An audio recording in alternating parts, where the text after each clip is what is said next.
guess you spend a lot of your pregnancy thinking about what lies ahead, and I was really excited and happy and just enjoying it really. The first thing they said to me was, "Do you have twins in your family?" And then they said, "Yeah, it's twins." Martha was born first and then Daisy was born 2 minutes later. It was just how I'd hoped it would be really. We were delighted that we could all be together and they were healthy. There were lots of different things that were different about Daisy, but everyone kept saying, "Don't compare them, they're twins." They all catch up in the end, don't they?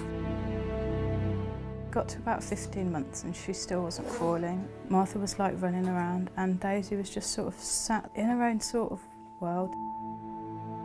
Paediatrician, he said, "I think we should do some genetic tests just to see if there is a genetic cause." He saw the genetic consultant. She said quite strongly, "I think it is something genetic, Rett syndrome." You've only got to Google it to...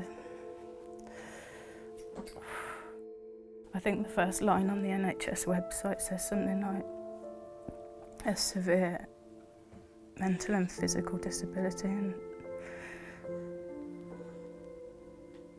it just didn't look good. But the description of it also fit with Daisy perfectly. So it's a condition that usually occurs in girls, usually born reasonably normal, managing well, and then suddenly they start losing skills. They have difficulties in breathing, autonomic function, communication, and physical growth.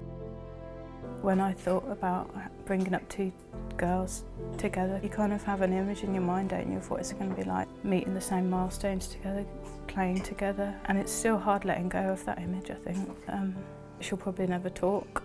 She'll always have to have 24-hour care. The list's kind of endless. It's not a list you want to really imagine your child being faced with.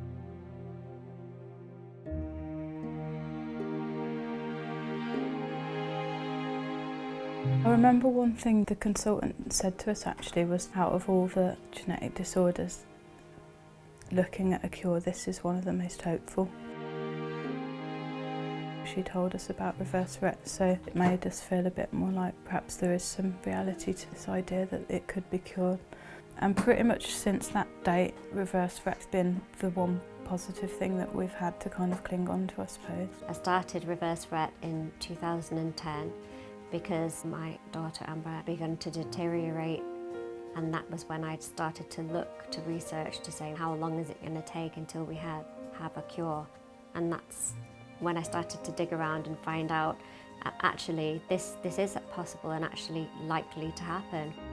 When Amber was diagnosed with Rett syndrome, they'd only just found the gene when mutated causes Rett syndrome. Within a few years of that, there was demonstrated reversibility in the animal model. Since then, we've been funding scientists who are looking for ways to do this in a human.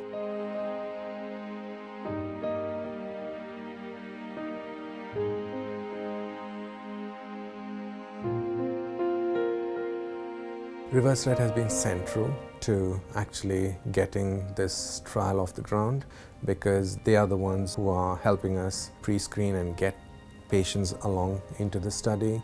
They are helping us organize the transport, hotel facilities and so on. Without funding, I think it's going to be difficult to be able to continue the same momentum.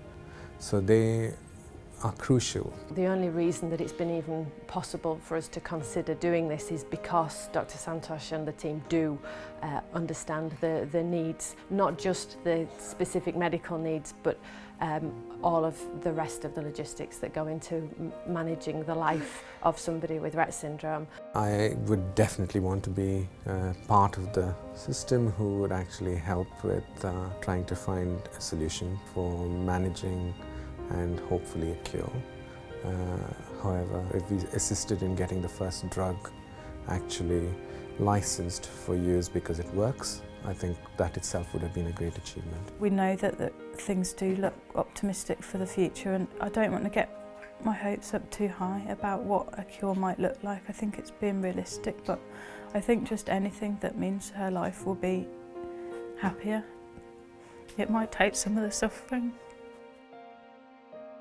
there is a real will to put the effort into research in this condition, and we will benefit, and Emily will benefit from that. It's really exciting to think that something is being done, and maybe more than we dared hope.